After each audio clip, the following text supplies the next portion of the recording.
Hi, welcome back to Graveyard Sisters. It's Audrey and I'm still here at Stirling Old Town Cemetery, and I'm here at the Martyrs Monument, which is one of the most prominent monuments in the cemetery, and it is dedicated to two girls from Wigtonshire who are Mary and Agnes. So the figures depicted here is an angel keeping watch over the two girls, one of whom is reading the Bible to the other one. So the two girls belonged to Wigtonshire. They didn't actually have any connection to Stirling at all, but the William Drummond's almost obsession with religion made sure that he put a monument up to these girls. So the two girls were the daughters of a committed Episcopalian, but the sisters were followers of the Covenanters, an extreme Presbyterian group which strongly opposed the Anglican reforms of Charles II. Margaret and Agnes, as you can see there, were arrested for their beliefs, and along with Margaret McLaughlin, an elderly neighbour, tried and found guilty of high treason. All three were sentenced to death by drowning. Agnes's father was able to buy her freedom, but despite a temporary reprieve, the others were led to a point below high water in the Solway Firth, were tied to stakes and left to drown in the incoming tide. Margaret McLaughlin, who was in her late 60s but then had no resistance to the powerful current and succumbed. Margaret Wilson was offered her freedom, but she refused to relinquish her convictions to her faith and died on May the 11th, 1685. The marble group was commissioned from Handyside Ritchie, who's pretty much the sculptor of all the statues in the graveyard that you can see, by William Drummond, and it was erected in 1859 but without the protective cupola on the top. The cupola was designed by John Rockhead, and it was cast at the Sun Foundry in Glasgow and put in place in 1867. So it was necessitating the removal of a stone lamp, which I think they've now put inside. But as I say, if you walk around it, it's an absolutely beautiful structure for these two girls that died for the Protestant faith with the Covenanters, along with many, many others of their faith.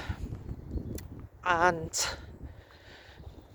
just goes to show that religion is quite the topic in Scotland at that time. So they have no connection with Stirling. They were from Wigtonshire in the Solway Firth.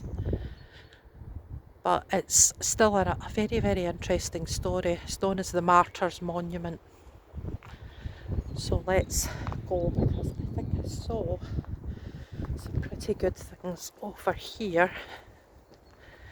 Yeah, again, straight turns, lots of obelisks, lots of Celtic crosses.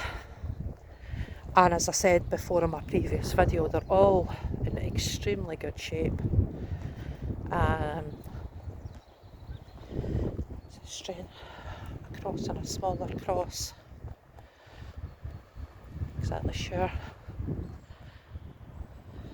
There's Jessie Drummond, another Drummond over here. That's one of the first things that I've seen that's been broken. I think it was designed to go round this monument to John Todd. We have a flat stone here. I think it's very Chisholm Hartley, John Bernard Hartley, Elizabeth James Cotter, memory of William Marshall. There is another stone that I will need to go and look for, because I'm not exactly sure where it is, but I've got some stuff on it, so looks like this is a little circular bit down here, which I will this way, I think. That's absolutely massive. Yeah, I can't see any writing on it to do with why it's there. There's nothing on the sides and nothing there. There's a wrought iron gravestone. I did a feature in them, gosh, way back when, that the gravestones, some of the gravestones in this area were cast in wrought iron. They don't last very well, but that one seems to have done its trick. And there is a wonderful one here. That's gorgeous. Just a simple wooden cross, but obviously made of stone. But it's absolutely beautiful. And in the middle here we have another statue, this time to James Guthrie, who I think would have been one of the 5 people who are notably round this cemetery. Right, let's have a look and see what we can see here. Mars Walk Cemetery. The valley was a key open space between the castle and the town. Royal functions were held, as well as economic and social events. Stirling's tourism industry developed rapidly at the end of the 18th century. Paths and walkways around the town, romantic vistas. So a small group of local men were the main protagonists of the development of the Old Town Cemetery. Charles Rogers, who's pictured, William Drummond, who I've mentioned before, and his brother Peter, and Provost William Rankin. They were jointly involved in other projects such as the building of the Martyrs Monument.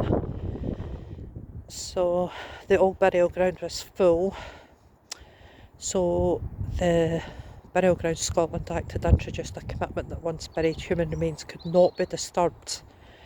There was a growing desire for cemeteries to be a respectful place to bury the dead. Unlike the kirkyard orientation related to the compartments, every plot was to be adjacent to a path or a drive for ease of access. So this is called Mars Walk Cemetery, and there is almost, it would look like a mausoleum, but it's very strange little building, but I'm not exactly sure what that is, and I don't think you can see into it. We shall walk around this way and see what we see. Beautiful tree right in the middle as well.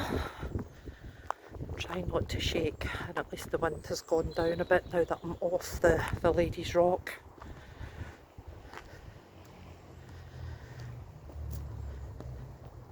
It's very peaceful. It's actually quite a busy cemetery. There's actually quite a lot of folk in it. I've had to kind of dodge around folk to do my videos. Yeah, so it's like, this is a wee circular bit all built round where James Guthrie's statue is. Oh, hang on. Let me see. Right, we've finally figured out what's in the back of this obelisk. Alexander Beath.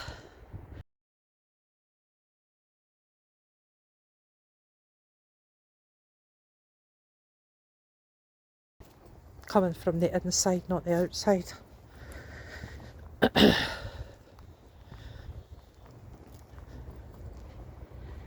Simple stone.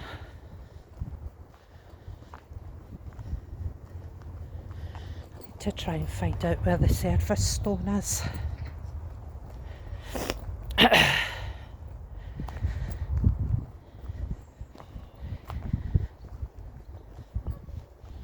It's a lovely angel. I think I've seen that bit.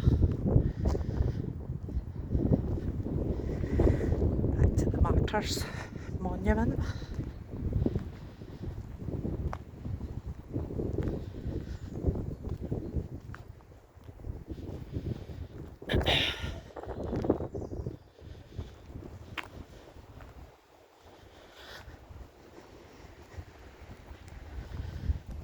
Try not to chatter away here, I'll just let you look.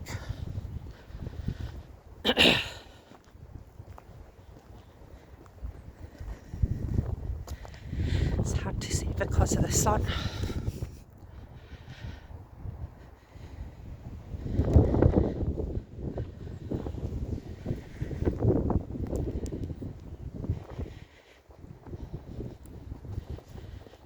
Let's go up and round here. So this part is the old kirkyard.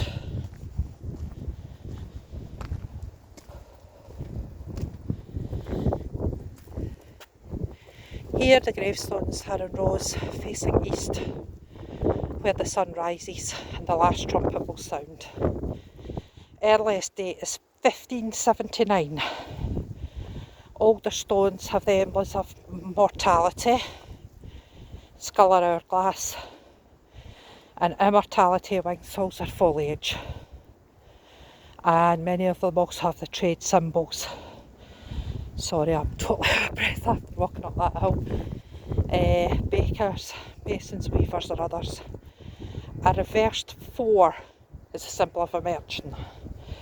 And many Stirling people set up the gravestones as status symbols whilst they were still alive. Well, that's strange. Right, so let's have a go. Obviously not so much in the way of pathways here, so I'll be careful.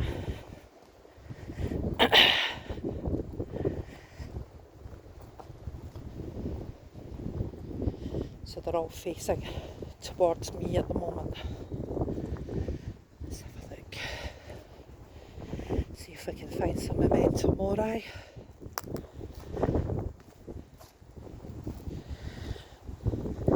Randolph. Princey has the 1800s, 1850s. Right, let's have a look. Wow.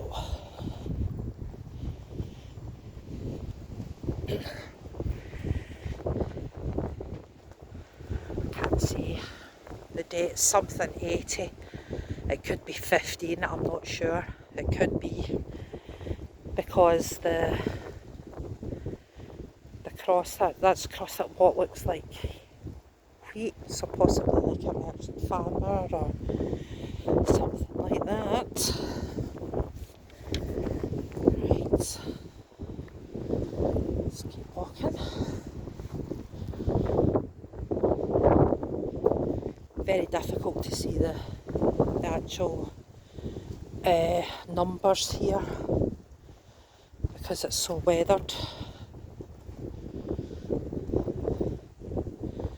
1905. I think we're coming around into older territory here again.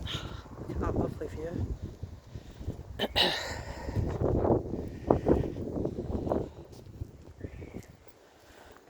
1804.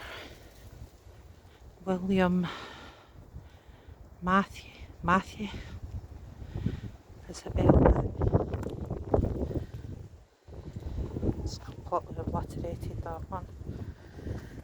It's 1950. 1616 is that? That's what it looks like.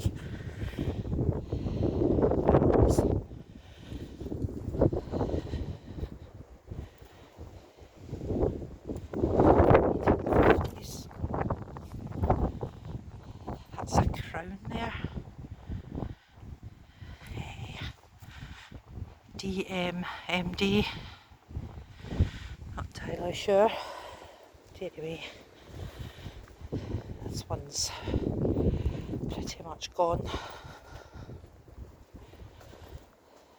It's 1803 maybe. Thomas.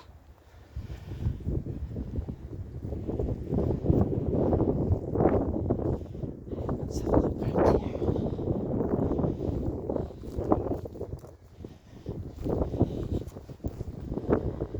Thomas Stewart.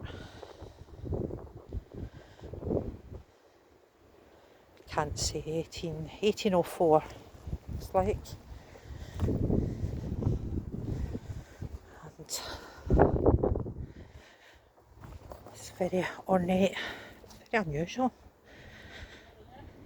1703, definitely getting older. 1848, 1830 something.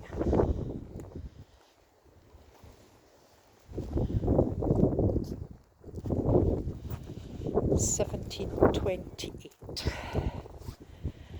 There's Thomas. And there we have the skull and crossbones. Memento mori, death comes to us all.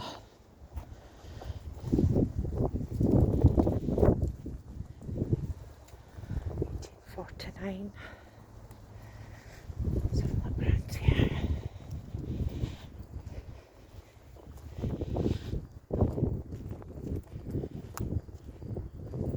I haven't seen the surface stone yet, I will need to find it.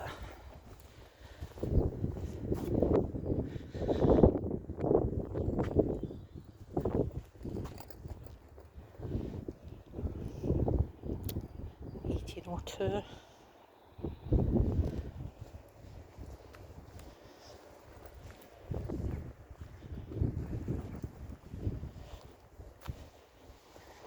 1825, John Christie and Janet Towers. Lovely example of a memento mori there. And the reversed 4, which was the merchants, as it just said on that little bit. On the other side, looks like it's skeleton something and an angel. 1823. Carvings on the side as well.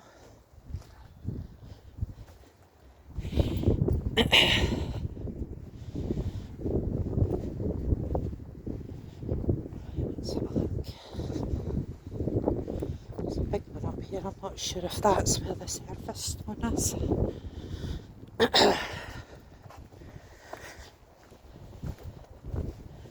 There's 1734. RKGC, possibly.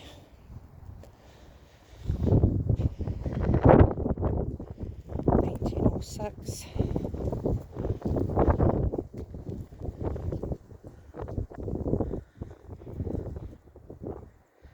It's very difficult to read because of all the lichen that's on it. 1811. Died Lauriston Falkirk, 1896. Captain Robert Balfour.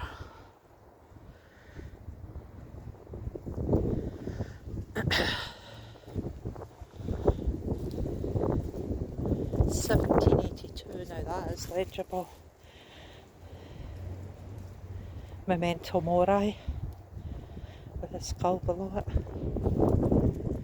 1782. This is, looks like 1800 for, it's got the crown on it again. The one at the end here is completely gone. Show the front.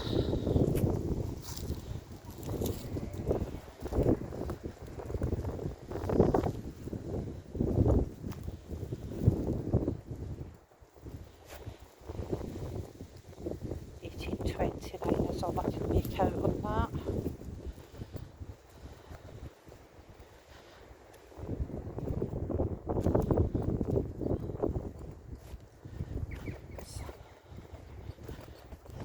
Down to here.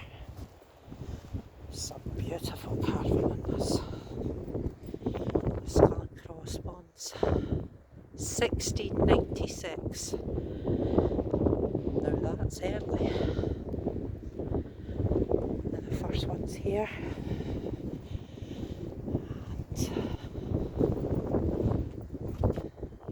1750 something maybe, or 1700 it could be. Again, skull and crossbones, the lichens growing all over it, so there's no chance of reading that. To here, 1728. The bottom of the skulls came off, but still representative of what it is.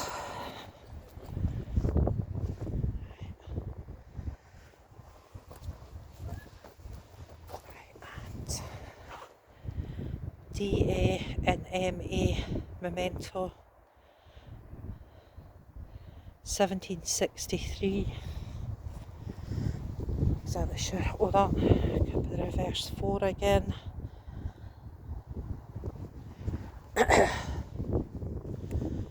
Not much there.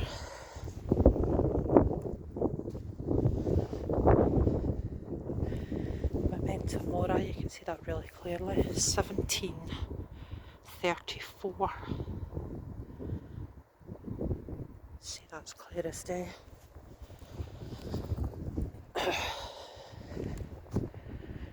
Four rooms. Number 200. I am none the wiser. None the wiser. This one's kind of tipped over, so you can't really see. 1850 something. There's more memento mori.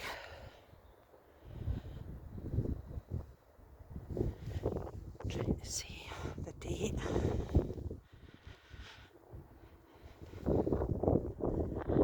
Very, very hard to see. It doesn't look like there is actually a date on this, apart from what's at the bottom, and I think that's been added later on.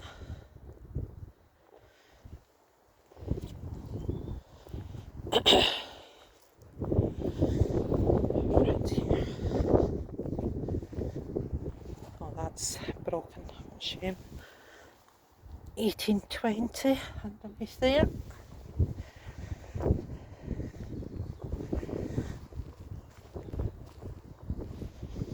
Lovely carving on that. The Argyll and Sutherland Highlanders.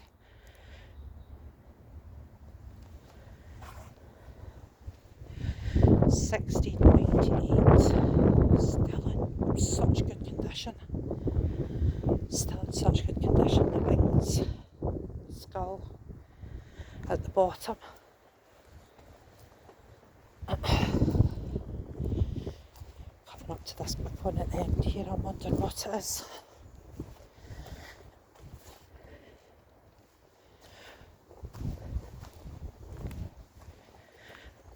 Again, it would be a very early one, but I can't see the date at all, and the skull has gone, it's just the crossbones that remain.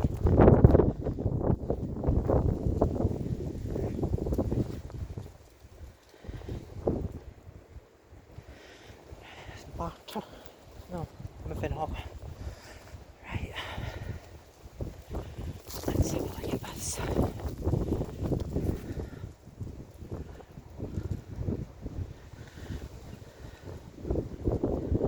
Ah, this is a Scotch stone.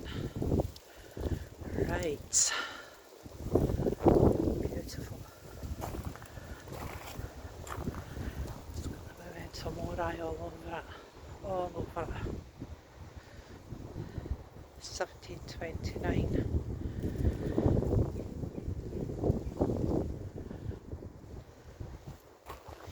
And at the front of it here is Robert Sconce, Agnes Cahoon on this.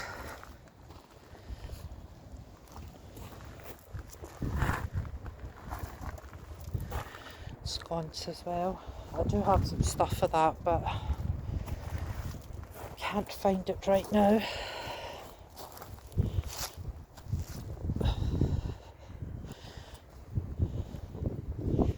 There is the reverse 4 for the merchants with the skull and crossbones underneath.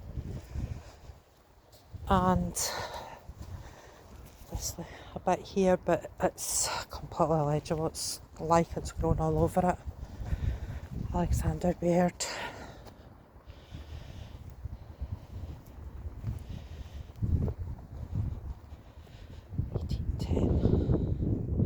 Let's have a look. Here.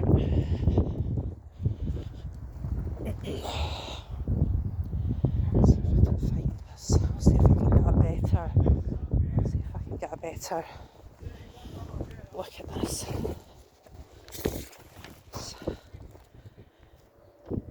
All the carvings for the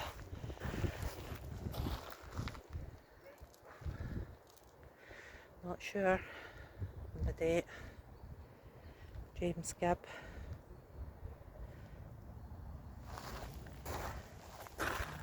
This is obviously 1860, but that's 1832, so the choking. 1803. This is obviously like the Gibb family plot. 1851. James Gibb Galbraith, second son of Captain George Galbraith, died 18th of December 1836, age 15. There's another early stone here. 1735. He was a mariner.